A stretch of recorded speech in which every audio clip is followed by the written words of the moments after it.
नमस्कार, स्वागत है आप सभी का। आप देख रहे हैं समाचार। मैं हूं अजय मिश्र। दिन के 11 बज चुके हैं। शुरुआत करते हैं हेडलाइंस के साथ।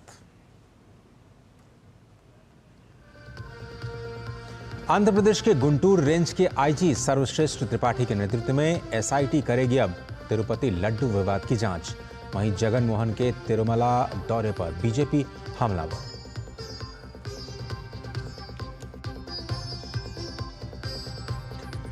रियासी बस आतंकी हमले की जांच कर रही एनआईए का जम्मू कश्मीर में 7 जगहों पर छापा।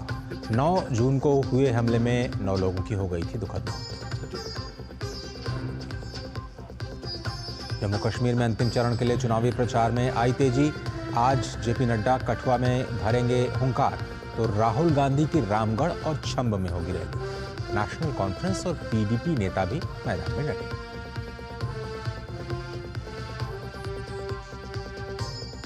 अमित शाह आज हरियाणा के रेवाड़ी, मुलाना और लाडवा में करेंगे चुनाव प्रचार। भूपिंदर हुड्डा और कुमारी शैलजा भी नई रणनीति के साथ मैदान में उतरी। मायावती की फरीदाबाद में होगी रैली।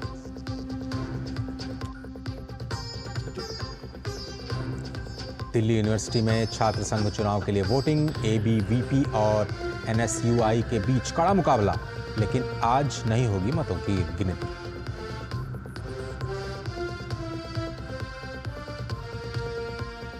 आज दोपहर 1 बजे दिल्ली नगर निगम में स्थायी समिति के रिक्त पदों का होगा चुनाव। उपराज्यपाल के निर्देश पर एमसीडी कमिश्नर ने देर रात जारी किया आदेश।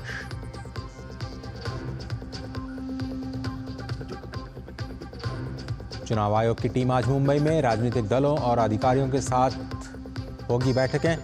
महाराष्ट्र विधानसभा चुनाव की तैयारियों का जायजा लेने पहुंची है चुनाव आयोग की टीम।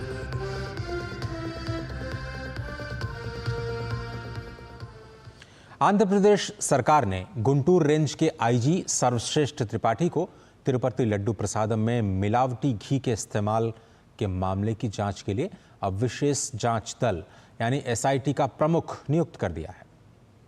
विशाखा रेंज के डीआईजी गोपीनाथ, कडप्पा एसपी हर्षवर्धन के अलावा एसआईटी में डीएसपी और इंस्पेक्टर समेत अन्य सहयोगी कर्मी भी शामिल होंगे। मुख्यमंत्री चंद्रबाबू नायडू ने रविवार को तिरुपति प्रसादम, खासतौर पर श्री वेंकटेश्वर स्वामी मंदिर के प्रसिद्ध लड्डू में मिलावट के आरोपों की जांच के लिए एसआईटी के गठन की घोषणा की।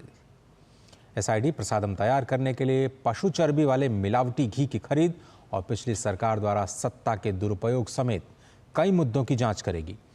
इस बीच टीटीडी ने मंगलवार को एक बयान जारी करके लड्डू प्रसादम में तंबाकू मिलने की अफवाहों का खंडन किया।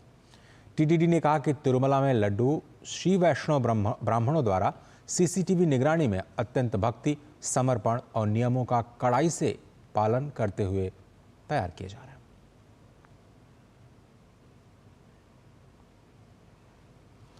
और तिरुपति में लड्डू विवाद अब भी लगातार जारी है। वाईएसआर कांग्रेस पार्टी के शासन के दौरान लड्डू में पशु वसा की मिलावट के आरोप के बाद जगन मोहन रेड्डी आज तिरुपति मंदिर का दौरा करने जा रहे हैं। रेड्डी कल तिरुमला वेंकटेश्वर स्वामी के दर्शन करने जाएंगे। जगनमोहन रेड्डी को टीटीडी के नियमों के अनुसार घोषणा पत्र पर हस्ताक्षर करने के बाद ही तिरुमला में प्रवेश देने की मांग की जा रही है। जगनमोहन रेड्डी के तिरुमला दौरे के मद्देनजर राज्य में पुलिस ने सुरक्षा के इंतजाम कड़े कर दिए हैं। मुख्यमंत्री चंद्रबाबू नायडू ने 18 सितंबर को वाईएसआर कांग्रेस सरकार पर तिरुपति मंदिर के लड्डू में जानवरों की चर्बी वाला वनस्पति तेल मिलाने का आरोप लगाया था। वहीं भाजपा नेता माधवी लता भी आज तिरुमला मंदिर में दर्शन के लिए पहुंची। इस दौरान उन्होंने वाईएसआर कांग्रेस पार्टी और आंध्र प्रदेश के पूर्व मुख्यमंत्री जगन मोहन रेड्डी पर निशाना साधा। माधवी लता ने सवाल किया कि जब रेड्डी ने 18 बार अपवित्र घी को वापस कर दिया था तो फिर 18 बार तिरुमली मंदिर की चढ़ाई क्यों नहीं की।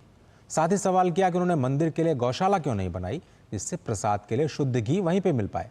जगन मोहन रेड्डी द्वारा 28 सितंबर को अब क्षमा अनुष्ठान का ऐलान किया गया। जो भी आना चाह रहे हैं उनका नाम है जगन मोहन रेड्डी। हम बस उनसे एक ही सवाल करना चाहते हैं, जगन मोहन जी, जब 18 बार आपने अपवित्र घी को वापस किया है तो अब 18 बार क्यों नहीं चढ़े तिरुमला? 18 बार आप हमारे सामने चंद्रबाबू नायडू जी के जैसे पत्र लेकर क्यों नहीं आए? जिसने अंडरटेकिंग का एंडोमेंट का रूल निकाल दिया आपका चाचा, आप तब चुप बैठे थे। आज उस अंडरटेकिंग पे साइन करने का मतलब क्या है? और मुड्डा घोटाला विवाद के बीच कर्नाटक सरकार ने अब राज्य में मामलों की जांच के लिए सीबीआई को दी गई सामान्य सहमति को वापस ले लिया है। राज्य सरकार के इस फैसले पर अब भाजपा हमलावर हो गई है। भाजपा प्रवक्ता शहजाद पूनावाला ने कहा कि कांग्रेस भ्रष्टाचार की दुकान बन गई है। मुड्डा घोटाले में हाई कोर्ट का आदेश आया था, मुख्यमंत्री पर आरोप तय हुए थे, विशेष न्यायालय ने एफआईआर दर्ज करने का आदेश भी दिया था। इस्तीफा देने के बजाय अब मुख्यमंत्री अहंकार दिखा रहे हैं और अब किसी भी मामले की जांच के लिए आवश्यक राज्य की सहमति वापस ले ली है। ये इस बात का सबूत है कि वो किस तरह से खुद को बचाने की कोशिश कर रहे हैं। कांग्रेस बन चुकी है भ्रष्टाचार की दुकान। अब ये पूर्ण तरीके से स्पष्ट है। मुडा स्कैम में हाईकोर्ट का ऑर्डर आया, चीफ मिनिस्टर इंडाइट हुए, फिर स्पेशल कोर्ट का ऑर्डर आया, एफआईआर फाइल करने के लिए कहा गया।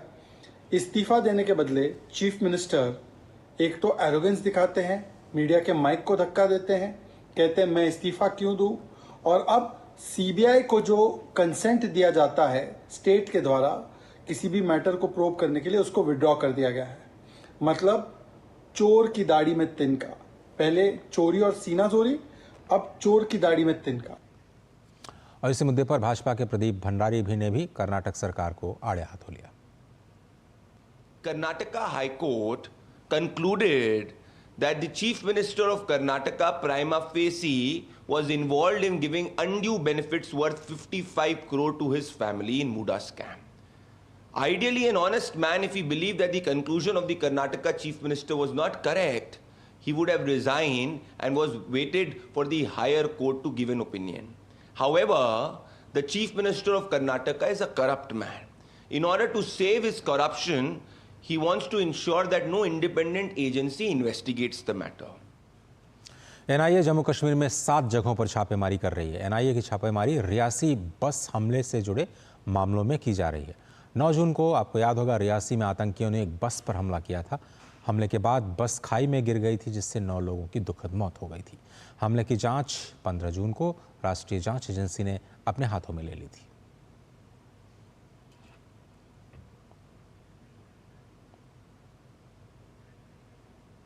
और बात करेंगे दिल्ली नगर निगम की। दिल्ली नगर निगम यानी एमसीडी की स्टैंडिंग कमेटी के 18वें सदस्य का चुनाव आज दोपहर 1 बजे तक हो सकता है। चुनाव को लेकर के एमसीडी कमिश्नर की ओर से आदेश जारी कर दिया गया है। चुनाव के दौरान पीठासीन अधिकारी की भूमिका एडिशनल कमिश्नर जितेंद्र यादव निभाएंगे। पहले ही जिम्मेदारी मेयर शैली ओबराय को दी गई थी। नगर निगम एमसीडी स्टैंडिंग कमेटी का चुनाव पिछले 1.5 सालों से लंबित है। दिल्ली उपराज्यपाल वीके सक्सेना ने गुरुवार को 27 सितंबर को ही चुनाव कराने का आदेश दे दिया। एमसीडी स्टैंडिंग कमेटी में कुल 18 सदस्य होते हैं, जिनमें से 17 सदस्य चुन लिए गए हैं। आज कमेटी के अंतिम सदस्य का चुनाव होगा। एमसीडी में 250 पार्षद हैं, जिनमें से एक पार्षद ने इस्तीफा दे दिया है। साथ ही कांग्रेस ने इस चुनाव में वोट न करने का निर्णय लिया। अंतिम सदस्य के चुनाव के लिए 240 पार्षद ही वोट करेंगे। 18वें सदस्य का चुनाव जीतने के लिए 121 वोट्स की आवश्यकता है। स्थायी समिति के चेयरमैन का चुनाव जीतने के लिए 10 सदस्यों का होना जरूरी है। अभी भाजपा के पास 9 और आम आदमी पार्टी के पास 8 सदस्य हैं। दिल्ली नगर निगम में प्रशासनिक और आर्थिक फैसले लेने की ताकत स्थायी समिति के पास है और ऐसे में दोनों पार्टियों के लिए ये चुनाव जीतना जरूरी है।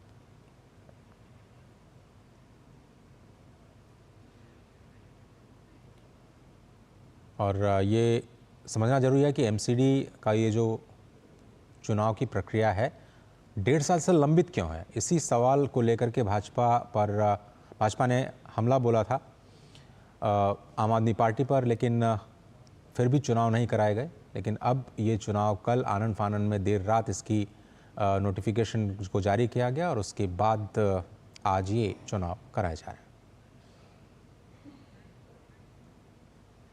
दिल्ली विश्वविद्यालय छात्र संघ 2024-25 साल के चुनाव के लिए कई दिनों से प्रचार से पसीना बहा रहे प्रत्याशियों की किस्मत का फैसला आज इलेक्ट्रॉनिक वोटिंग मशीन्स में बंद हो जाएगा। दिल्ली हाईकोर्ट ने चुनाव की मतगणना पर फिलहाल रोक लगा दी है। पूर्व शेड्यूल के अनुसार मतगणना 28 सितंबर को ही होनी थी। ऐसे में अभी मतगणना को लेकर से संशय बना हुआ है। दूसरे के दंगल में इस बार चारों पदों के लिए 21 उम्मीदवार किस्मत आजमा रहे हैं। चुनाव में 1 लाख से अधिक मतदाता अपने मताधिकार का प्रयोग करेंगे। दूसरों से लगभग 50 कॉलेजेस जुड़े हुए हैं। चुनाव के लिए 500 से अधिक ईवीएम्स का इस्तेमाल किया जा रहा है।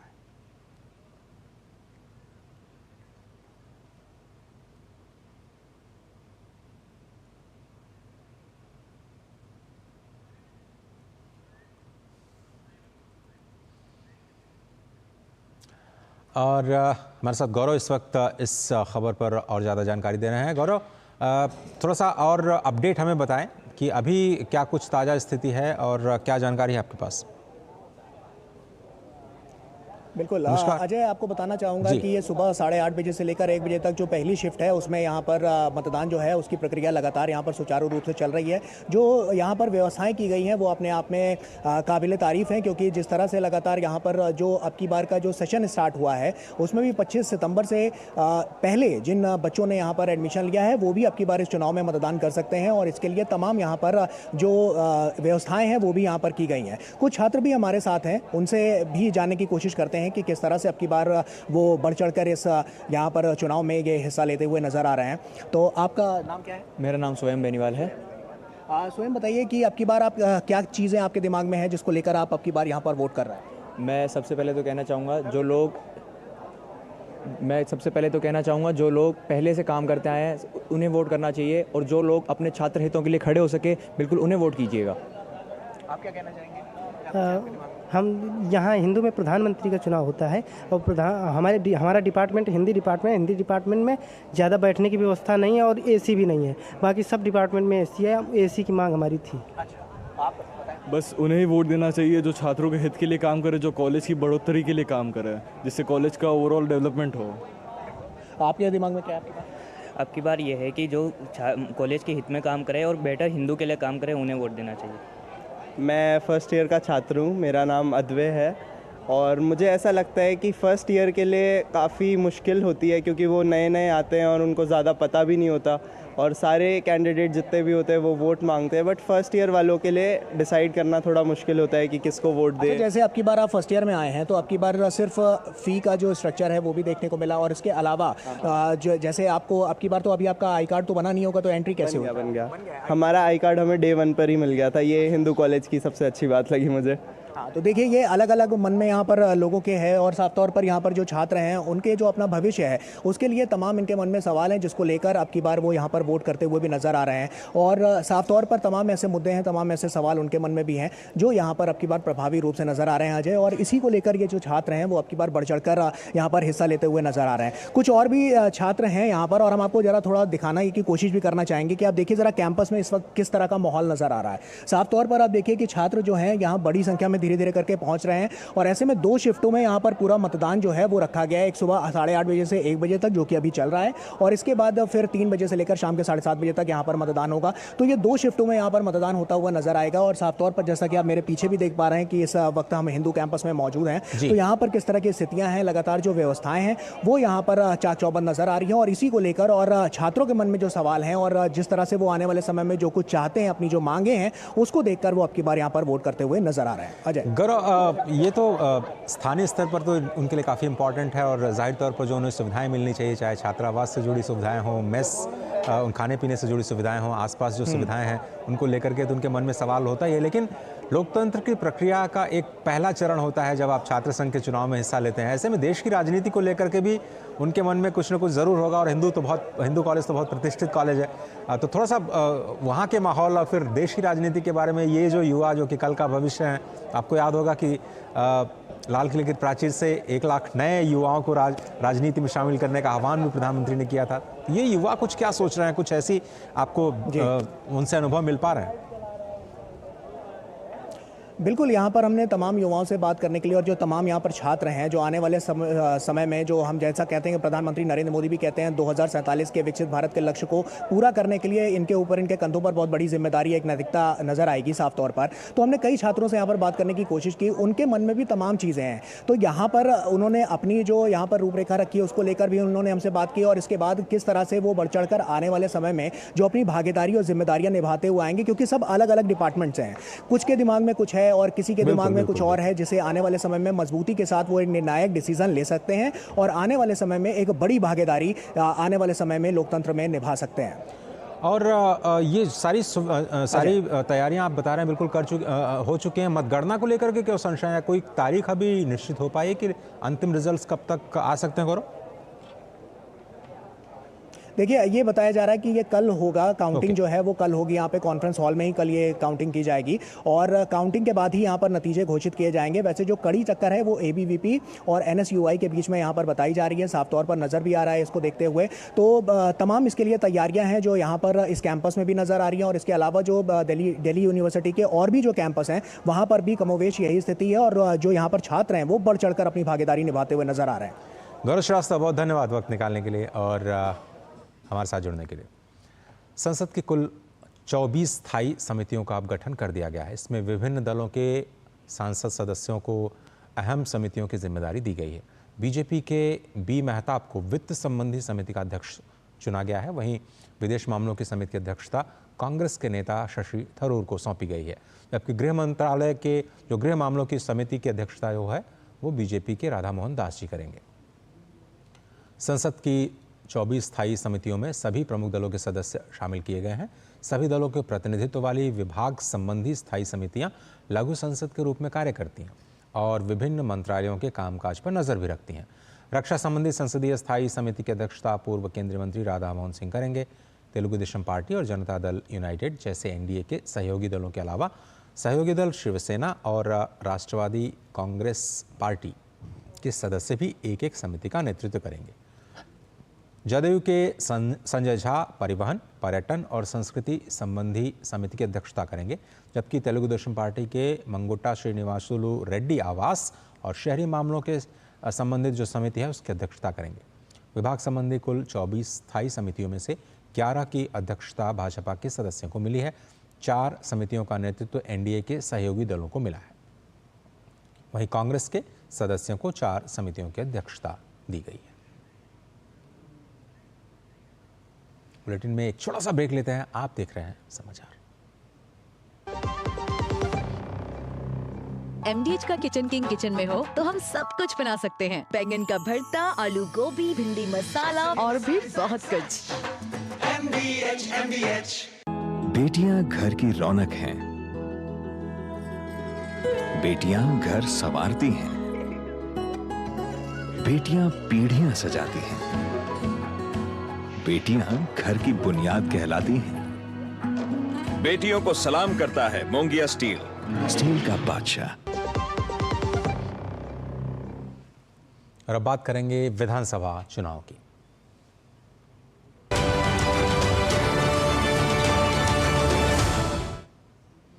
जम्मू कश्मीर में 2 चरण के चुनाव तो हो चुके हैं और अब बारी है तीसरे और आखिरी दौर की।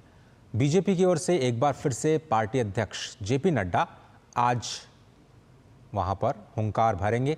JP नड्डा आज कठुआ में चुनावी रैली को संबोधित करेंगे। इसके साथ ही वो अन्य सार्वजनिक कार्यक्रमों में भी हिस्सा लेंगे। गौरतलब है कि 1 अक्टूबर को यहां पर 11 विधानसभा निर्वाचन क्षेत्रों में अंतिम चरण के लिए वोटिंग की जाएगी। कांग्रेस ने भी जम्मू कश्मीर विधानसभा चुनाव के अंतिम चरण के लिए पूरी ताकत झोंक दी है। आज राहुल गांधी जो 2 चुनावी रैलियों को संबोधित करेंगे और कांग्रेस के हक में माहौल बनाने का प्रयास करेंगे। सबसे पहले राहुल गांधी सांबा जिले के रामगढ़ में एक जनसभा को संबोधित करेंगे और उसके बाद वो जम्मू के छंब में चुनावी रैली करेंगे। नेशनल कॉन्फ्रेंस के नेता और पूर्व मुख्यमंत्री उमर अब्दुल्ला और उनके पिता फारूक अब्दुल्ला भी लगातार प्रचार अभियान में पूरे दमखम के साथ डटे हैं। 10 साल बाद हो रहे विधानसभा चुनाव में उनके पास अनुच्छेद 370 एक अहम मुद्दा है। उमर अब्दुल्ला आज जम्मू के उधमपुर, विजयपुर और जम्मू उत्तर के निर्वाचन क्षेत्रों में 3 रैलियों को संबोधित करेंगे। पीडीपी ने भी दमखम के साथ अपने नेताओं को प्रचार अभियान में उतारा है। खुद महबूबा मुफ्ती समेत उनकी बेटी इल्तिजा रोज कई जनसभाएं कर रही हैं। अब बात करते हैं हरियाणा विधानसभा चुनाव की। यहाँ भी सभी दलों की ओर से चुनाव प्रचार अपने चरम पर है। भाजपा की तरफ से चुनाव प्रचार की कमान आज गृह मंत्री अमित शाह संभालने जा रहा है। अमित शाह आज 3 रैलियों के जरिए बीजेपी के पक्ष में माहौल बनाएंगे। अमित शाह की पहली रैली रेवाड़ी में होगी, वहीं दूसरी मुलाना में होनी है। दिन की अंतिम रैली में गृह मंत्री अमित शाह हरियाणा के मुख्यमंत्री नायब सिंह सैनी के लिए लाडवा में चुनाव प्रचार करते हुए नजर आएंगे।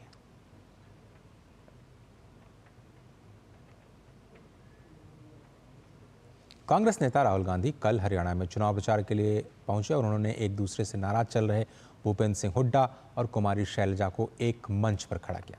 पिछले कुछ दिनों से शैलजा नाराज थी और कांग्रेस के लिए प्रचार ही नहीं कर रही थी। बहरहाल अब शैलजा पूरे राज्य में प्रचार करेंगी। आज हरियाणा में शैलजा का धुआंधार प्रचार अभियान है। भाजपा और कांग्रेस के साथ बसपा भी हरियाणा विधानसभा चुनाव में पूरे दमखम के साथ ताल ठोक रही है। इसी क्रम में बसपा सुप्रीमो मायावती आज फरीदाबाद में एक चुनावी रैली को संबोधित करेंगी। Mayawati BSP Indian National Lok Dal के उम्मीदवारों के लिए जनता से वोटों की अपील करेंगी।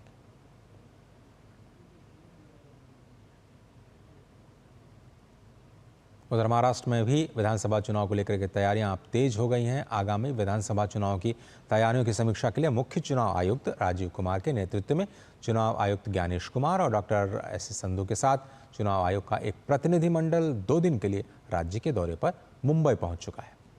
चुनाव आयोग की टीम मुंबई में कई राजनीतिक दलों और विभागीय अधिकारियों के साथ आज बैठक करेगी। विधानसभा का कार्यकाल 26 नवंबर को समाप्त हो रहा है।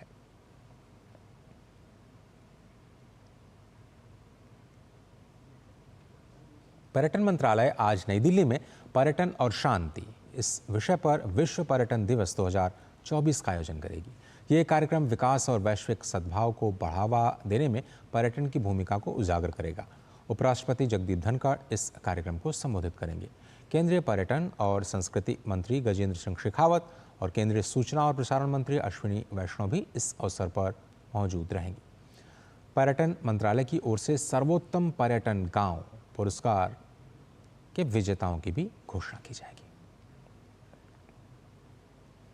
और हर साल 27 सितंबर को विश्व पर्यटन दिवस मनाया जाता है। पर्यटन के जरिए न सिर्फ सांस्कृतिक आदान प्रदान होता है बल्कि देश की अर्थव्यवस्था पर भी इसका अच्छा खासा असर पड़ता है। पर्यटन के महत्व के प्रति जागरूकता बढ़ाने के लिए विश्व पर्यटन दिवस का आयोजन किया जाता है।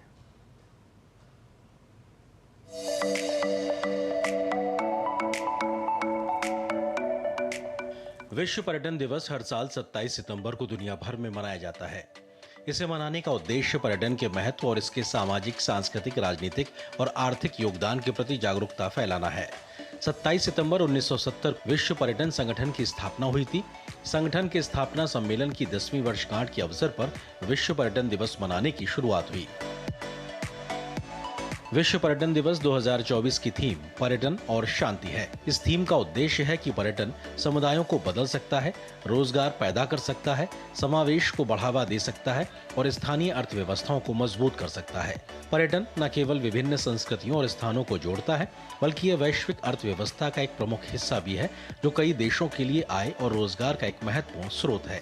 पर्यटन सीमाओं को मिटाकर दिलों को जोड़ता है, जहां संस्कृति और परंपरा का संगम नई सोच को जन्म देता है। पर्यटन से न केवल आर्थिक विकास होता है बल्कि ये सामाजिक और वैश्विक भाईचारे की भावना को भी बढ़ावा देता है। भारत सहित दुनिया भर की सरकारें पर्यटन को बढ़ावा देने का काम कर रही हैं। भारत में ई वीजा की सुविधा 167 देशों के नागरिकों के लिए उपलब्ध है। ई वीजा कम शुल्क के साथ ऑनलाइन आवेदन करने की सुविधा देती है, जिससे यात्रा अधिक सुलभ हो जाती है। स्पोर्ट्स टूरिज्म है, माइस टूरिज्म है और मेडिकल टूरिज्म भी हमारा बहुत आगे बढ़ गया है, क्योंकि जितने में आप इलाज अमेरिका में और बाकी जगह करते हैं उससे 1/3 प्राइस में जो आपका ऑपरेशन $5,000 में होता है वो इंडिया में $1,000 में हो सकता है। और जो हमारे मोदी जी की विजन है एक डेवलप्ड नेशन बाय 2047 विकसित भारत, वो हमारा सपना बहुत जल्दी पूरा हो सकता है। पर्यटन मंत्रालय ने थीम आधारित पर्यटक सर्किट के विकास के लिए स्वदेश दर्शन योजना शुरू की है, जिसके तहत कुल 76 परियोजनाओं को मंजूरी दी गई है। वहीं 2024 तक 73 परियोजनाएं पूरी हो चुकी हैं। अयोध्या के बाद एक बहुत ज़्यादा पूरे जो मिलियंस ऑफ NRIs हैं वो सारे हिंदुस्तान आना चाहते हैं और रिलीजियस टूरिज़्म के लिए बहुत बड़ी मार्केट है। सऊदी अरेबिया ऑयल के बाद सबसे ज़्यादा पैसा हज से कमाता है, तो क्यों ना हम हिंदुस्तान 4 धर्मों का जन्म स्थान है, हिंदुइज़्म, बुद्धिज़्म, सिखिज़्म और जैनिज़्म, और बिलियंस ऑफ फॉलोअर्स हैं इन चारों रिलीजन्स के, उन सबको हम भारत ला सकते हैं और एग्रेसिव रिलीजियस टूरिज़्म की मार्केटिंग कर सकते हैं। एकीकृत पर्यटन विकास के लिए 57 गंतव्यों पर ध्यान केंद्रित करने वाली स्वदेश दर्शन 2.0 और तीर्थ स्थलों पर बुनियादी ढांचे को बढ़ाने वाली प्रसाद योजना भारत में पर्यटन विकास को और बढ़ावा देती है। प्रकृति, इतिहास और सभ्यता का सम्मान सिखाता है पर्यटन, जिससे स्थायी और बेहतर भविष्य का मार्ग भी सुगम बनता है। क्या पर्सन विनोद के साथ मैं तापस भट्टाचार्य, दूरदर्शन समाचार, दिल्ली। और त्योहारों के मौसम में रेल यात्रा करने वालों के लिए अच्छी खबर है। रेल मंत्री अश्विनी वैष्णव ने कहा है कि इस त्योहारी सीजन में 108 ट्रेनों में जनरल कोचेस की संख्या बढ़ाई गई है। छठ पूजा और दिवाली स्पेशल ट्रेन के लिए 12,500 कोच मंजूर किए गए हैं। 2024-25 में अब तक कुल 5,975 ट्रेन की अधिसूचना जारी की गई है। इससे 1 करोड़ से ज़्यादा यात्रियों को भीड़ के दौरान घर आने जाने में सुविधा मिलेगी। 2023-24 के त्योहारी सीजन के दौरान कुल 4,429 विशेष ट्रेन चलाई गई थी। केंद्र सरकार ने नागरिकों के डेटा सुरक्षा को बढ़ावा देने के लिए एक महत्वपूर्ण कदम उठाया है। इलेक्ट्रॉनिक्स और सूचना प्रौद्योगिकी मंत्रालय ने आधार और पैन कार्ड की जानकारी उजागर करने वाली कई वेबसाइट्स को ब्लॉक कर दिया। यह कार्रवाई भारतीय विशिष्ट पहचान प्राधिकरण द्वारा शिकायत दर्ज कराने के बाद की गई, जिसमें आधार अधिनियम 2016 के तहत सार्वजनिक प्रदर्शन के उल्लंघन की बात कही गई थी। Indian computer emergency response team ने इन वेबसाइट्स में सुरक्षा खामियों की पहचान कर वेबसाइट मालिकों को सुधार के लिए कहा है। इसके अलावा सरकार ने डिजिटल पर्सनल डेटा संरक्षण अधिनियम 2023 को लागू किया और इसके रूल ड्राफ्ट तैयार करने की प्रक्रिया भी प्रगति पर है।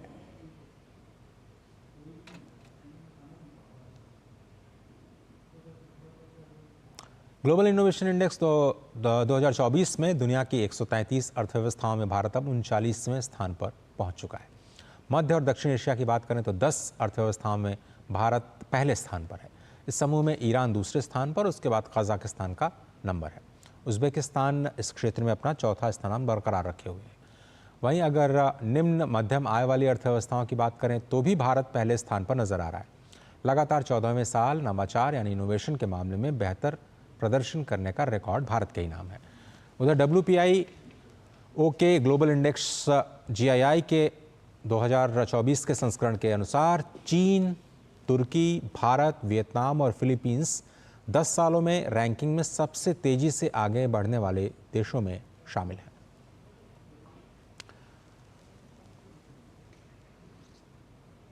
देश भर में श्रमिकों, खासतौर पर असंगठित क्षेत्र के श्रमिकों को समर्थन देने के लिए सरकार की ओर से, खासतौर पर केंद्र सरकार की ओर से बहुत ही बड़ा कदम उठाया गया है। जो न्यूनतम मजदूरी होती है, अब केंद्र सरकार ने उसमें महंगाई भत्ते को शामिल करते हुए इसे बढ़ा दिया है। इसका उद्देश्य श्रमिकों को बढ़ती जीवन यापन की लागत से निपटने में सहायता करना है। भवन निर्माण, लोडिंग और अनलोडिंग, निगरानी और रखवाली, झाड़ू लगाने, सफाई करने, हाउसकीपिंग, खनन और कृषि संबंधित अलग अलग क्षेत्रों में जो श्रमिक लगे हुए हैं, अब उनकी मजदूरी को संशोधित कर दिया गया है। नई मजदूरी 1 अक्टूबर 2024 से लागू होगी। इससे पहले अप्रैल 2024 में इसमें संशोधन किया गया था। अब आपको बताएं कि न्यूनतम मजदूरी दरें क्या होंगी। कौशल स्तर और भौगोलिक क्षेत्र के आधार पर इसका वर्गीकरण किया गया है। इस संशोधन के बाद अब क्षेत्र ए में लगे जो अकुशल, यानी जैसे कि झाड़ू पोछा के काम में लगे हुए लोग हैं, लोडिंग अनलोडिंग का काम करते हैं, जिनको आप अनस्किल्ड लेबर कहते हैं, उनकी अब न्यूनतम मजदूरी 783 रुपये प्रतिदिन यानी कि 20,358 रुपये हर महीने कर दी गई है। वहीं जो सेमी स्किल्ड लोग हैं, अब उनको रोजाना 868 रुपये मिनिमम देना होगा। महीने की जो अब उनकी मजदूरी बनेगी, अगर 30 दिन वो काम करते हैं तो 22,568 रुपये। और कुशल जो कि स्किल्ड लेबर हैं, लिपिक या फिर बिना हथियार के निगरानी करने वाले गार्ड्स हैं, वो 954 रुपये प्रतिदिन के अधिकारी होंगे, 24,804 रुपये प्रतिमाह। और अत्यधिक कुशल और हथियारों के साथ जो निगरानी करने वाले स्किल्ड लेबर जिसे आप कहते हैं, वो 1,035 रुपये यानी 26,910 रुपये प्रतिमाह न्यूनतम मजदूरी के अधिकारी होंगे। राज्यों की अपनी अब जिम्मेदारी है कि वो इसे अपने अपने राज्यों में बढ़ा भी सकते हैं। भारत 6G प्रौद्योगिकी के साथ दूरसंचार क्षेत्र में अब क्रांति लाने की दहलीज पर है। सरकार ने नीतिगत ढांचे, अनुसंधान की निधि और परीक्षण और नवाचार के लिए स्पेक्ट्रम आवंटन के माध्यम से आवश्यक सहायता प्रदान करने के लिए प्रतिबद्धता जताई है। केंद्रीय मंत्री ज्योतिरादित्य सिंधिया ने भारत 6G गठबंधन के साथ बेंगलुरु में बैठक के दौरान ये बात कही। बैठक में भारत के घरेलू 6G इकोसिस्टम को मजबूत करने पर चर्चा की गई। केंद्रीय मंत्री ने कहा कि भारत 6G गठबंधन के प्रयास सराहनीय हैं और अनुसंधान यानी R&D को और ज़्यादा सुविधाजनक बनाने, परीक्षण प्रयोगशालाएं स्थापित करने और 6G टेलीकॉम के सेक्टर में स्टार्टअप्स और इंडस्ट्री को मदद करने के लिए सरकार समर्थन देती रहेगी। उन्होंने इस बात पर बल दिया कि सरकार यह सुनिश्चित करने के लिए लगातार उत्सुक है कि भारत विश्व स्तरीय प्रौद्योगिकी और साझेदारियों को विकसित करके जो ग्लोबल 6G का इकोसिस्टम है उसमें एक महत्वपूर्ण भूमिका निभाए। उन्होंने विश्वास जताया कि इस सहयोगात्मक दृष्टिकोण के साथ भारत 6G के क्षेत्र में 2030 तक एक अग्रणी देश के रूप में उभर सकता है। और अब कारोबार जगत की कुछ और खबरें फटाफट अंदाज में। टाटा सन्स और ताइवान की सेमीकंडक्टर कंपनी PSMC के शीर्ष अधिकारियों की टीम ने प्रधानमंत्री नरेंद्र मोदी से दिल्ली में मुलाकात की। उन्होंने पीएम को गुजरात के धोलेरा में 91,000 करोड़ रुपए की लागत से बन रही मेगा सेमीकंडक्टर फैब्रिकेशन फैक्ट्री की प्रगति के बारे में जानकारी दी। PSMC ने भारत में अपनी परियोजना को मौका दिए जाने को लेकर उत्साह व्यक्त किया। वित्त मंत्रालय अगले वित्त वर्ष के लिए अपनी समीक्षा बैठकों का दौर 10 अक्टूबर से शुरू करेगा। इस दौरान 6 मंत्रालयों एवं विभागों की बजट पूर्व समीक्षा की जाएगी। साथ ही अगले वित्त वर्ष के लिए बजट तय करने के साथ चालू वित्त वर्ष के संशोधित अनुमानों को भी अंतिम रूप दिया जाएगा। बाजार नियामक सेबी ने डिलिस्टिंग नियमों को अधिसूचित किया है। इसके तहत कंपनियों को रिवर्स बुक बिल्डिंग प्रक्रिया के विकल्प के रूप में एक निश्चित मूल्य तंत्र के माध्यम से शेयरों को डिलिस्ट करने की अनुमति दी गई है। इस कदम का उद्देश्य सूचीबद्ध फर्मों के लिए व्यापार करने की प्रक्रिया को सुविधाजनक बनाना है। भारतीय दूरसंचार विनियामक प्राधिकरण ने संदेशों में URL के दुरुपयोग को रोकने के लिए एक निर्देश जारी किया। ट्राई ने सभी एक्सेस प्रदाताओं को निर्देश दिया है कि वे URL, APK या OTT लिंक वाले किसी भी ट्रैफिक को ब्लॉक करें जिन्हें व्हाइट लिस्ट में शामिल नहीं किया गया है। इस निर्देश को 1 अक्टूबर 2024 से लागू किया जाएगा। PLFS के आंकड़ों के मुताबिक रोजगार में शामिल कुल कामकाजी महिलाओं में स्वरोजगार वाली महिलाओं की हिस्सेदारी तेजी से बढ़ी है। 2023-24 में स्वरोजगार करने वाली महिलाओं का हिस्सा बढ़कर 67.7% हो गया, जो 2017-18 के दौरान 51.9% था। बाजार नियामक सेबी ने डेट सिक्योरिटीज के पब्लिक इश्यूज के सूचीबद्ध होने के समय को घटाकर 3 कार्य दिवस कर दिया है। अभी तक यह समय सीमा 6 कार्य दिवस की थी। नया नियम 1 नवंबर से लागू होगा। सेबी ने बताया कि 1 वर्ष के लिए यह नियम स्वैच्छिक होगा और इसके बाद यह अनिवार्य हो जाएगा।